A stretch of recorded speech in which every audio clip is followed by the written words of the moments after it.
கர்த்தரும் உலக இரட்சகருமான இயேசு கிறிஸ்து நாமத்தில் உங்களை வாழ்த்துகிறேன். யோசுவா 7ஆம் அதிகாரத்தில் உள்ள ஆகானை பற்றி நாம் தியானிக்க இருக்கிறோம். வேதத்தில் பல பரிசுத்தவான்கள் நமக்கு உதாரணமாக இருக்கிறார்கள். ஆனால் சில பரிசுத்தவான்கள் நமக்கு எச்சரிக்கையாக இருக்கிறாங்க. அந்த எச்சரிக்கையாக இருக்கிற ஆகானை பற்றி தான் நம்ம பார்க்க இருக்கிறோம். வேதத்தில் பார்த்தோம்னா இஸ்ரேல் ஜனங்கள் 40 வருஷம் பிரயாணப்பட்டு கானான் நோக்கி வராங்க. இதில் அவங்க எரிகோவை சந்திக்கும் பொழுது அந்த எரிகோவை வெகு சுலபமாக வெற்றி பெறுதாங்க. 7 நாள் அந்த எரிகோவை சுற்றி வருகிறாங்க. 7ஆம் நாள் எக்காலத்தோடு அவங்க துதிக்கும் பொழுது அந்த எரிகோ கோட்டை அவர்களுக்கு முன்பதாக விழுந்து போகிறது. இதை பார்த்த ஜனங்கள் அது அருகாமையில் உள்ள அந்த ஆயி பட்டணத்தை ஜெயிப்பதற்காக யுத்தம் செய்வதற்காக யோசுவா சில மனிதர்களை தெரிந்து கொண்டு ஆயிக்கு விரோதமாக ஆயி பட்டணத்தை பிடிப்பதற்காக யுத்தத்துக்காக அனுப்புகிறார். ஆனால் யோசுவா முற்றிலும் எதிர்பார்க்காத ஒரு சம்பவம் அங்கே நடைபெறுகிறது. இஸ்ரேல் ஜனங்கள் அங்கே தோற்று போகிறாங்க. யோசுவா இதை கேள்விப்பட்ட உடனே கர்த்தருடைய சமூகத்தில் பகல் முழுவதும் இருக்கிறார். இது யோசுவா 7ஆம் அதிகாரம் 6ஆம் வசனத்தில் நாம் பார்க்கலாம். அந்த சமயத்தில் யோசுவா முன்பதாக ஒரு மனிதன் வருகிறார். அவர்தான் ஆகான். இந்த இடத்துல நமக்கு ஒரு எச்சரிப்பை கொடுக்கிறார். பல மனிதர்கள் பல பரிசுத்தவான்கள் நமக்கு உதாரணமாக இருந்தாலும் இந்த ஆகான் ஒரு எச்சரிப்பை கொடுக்கிறார். இஸ்ரேல் ஜனங்கள் எரிகோ கோட்டையை பிடித்த உடனே ஆண்டவர் ஒரு கட்டளையை அவங்களுக்கு கொடுத்துருப்பாங்க. எரிகோ பட்டணத்தில் உள்ள எந்த ஒரு பொருளையும் மீதியான எந்த ஒரு பொருளையும் கொள்ளையிடக்கூடாது. அதே போல் எரிகோ மக்கள் பயன்படுத்திய எந்த ஒரு பொருளையும் அவங்க எடுத்துக்கொள்ளக்கூடாது. ஆனால் இந்த ஆகான் உலக பொருட்களின் மேலே இச்சை கொண்டு யாரும் அறியாத நேரத்தில் அந்த எரிகோ பட்டணத்துக்குள்ளே போய் 20 சேக்கல் வெள்ளி, ஒரு பாபிலோன் சால்வை, இன்னும் 50 சேக்கல் தங்கத்தை எடுத்து வந்து அவங்க கூடாரத்துக்குள்ளே மறைச்சி வச்சுருந்தாங்க. இந்த ஆகான் செய்த இந்த தவறுதனால அந்த யுத்தத்தில் பல இஸ்ரேல் மக்கள் மடிந்து போகிறாங்க.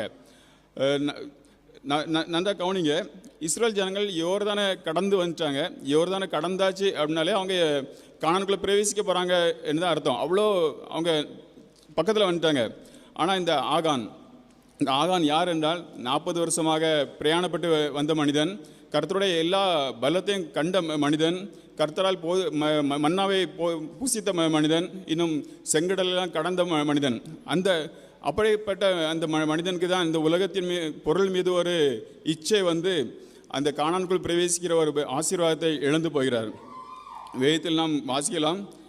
யோசுவா 7ஆம் அதிகாரம் 25 ஆகான் செய்த இந்த இச்சையினால் இஸ்ரேல் ஜனங்கள் அவர்களை கல்லெறிந்து கொன்று அவருடைய பொருட்களெல்லாம் சுட்டெரித்து போடுறாங்க. ஆகான் சின்ன சின்ன இச்சையினால் கானானுக்குள் பிரவேசிக்கும் வாய்ப்பை இழந்து போகிறார். இதை நம்ம ஆவிக்குரிய கண்ணோட்டத்தில் பார்த்தோம்னா நாம் வாழ்கிற இந்த உலகம் ஒரு எகிப்து என்று நாம் நினைத்துக்கொள்வோம். நம் எல்லோருக்கும் பரம கானானின் அழைப்பு இருக்கிறது. பரம கானானில் பிரவேசிக்க கர்த்தர் பலவிதமான மன்னாவை நம்மளுக்கு அனுதினம் கொடுத்து போஷிக்கிறார். நமக்கு வருகிற எல்லா தீமைகளிலும் எல்லா எதிர்ப்புகளிலும் இருந்து கர்த்தர் நம்மளோடு இருந்து ஜெயம் பெற செய்கிறார். இதையெல்லாம் அனுபவித்த நாமும் பல நேரங்களிலே சில உலகத்தின் இச்சைகள் உலகத்தில் உள்ள பொருட்களுக்கு பின்னாக கர்த்தருடைய வார்த்தையை விட்டு நாம் போகும்போது இந்த பரம கானானை சுதந்திரிக்க முடியாமல் போய்விடுகிறது. நாமும் பல முறை வேதாகமத்தை வாசித்திருப்போம். பல சத்திய வேதங்களை நாம் சத்தியத்தை கேட்டிருப்போம். ஆனாலும் பரம கானானுக்கு அழைக்கப்பட்ட நாம் இந்த உலக இச்சை ஆசைகள் நிமித்தமாக பரம கானானின் அழைப்பில் இருந்து நம்ம பின்தங்கி போயிருந்தோம். ஆனால் நம்ம இந்த உலக இச்சைகளெல்லாம் விட்டு கர்த்தருடைய வார்த்தைகளுக்கு நமக்கு கீழ்ப்படிந்து இருந்தோம்னா நிச்சயமாக இந்த பரம கானானின் அழைப்பை நம்ம பெற்றுக்கொள்ள முடியும். இந்த இடத்துல ஆகான் நம்மளுக்கு ஒரு நல்ல ஒரு எச்சரிப்பை கொடுக்குறாரு. ஆண்டவருடைய வார்த்தையை விட்டு விலகி போகக்கூடாது. ஆண்டவர் என்ன கட்டளை கொடுக்குறாரோ அதை நம்ம கடைபிடிக்க வேணும்.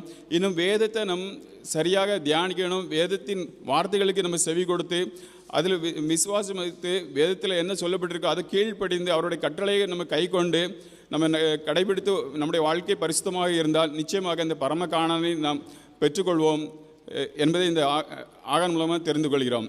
கர்த்தர் தாம் இந்த வார்த்தையை ஆசீர்வதிப்பாராக. ஆமென்.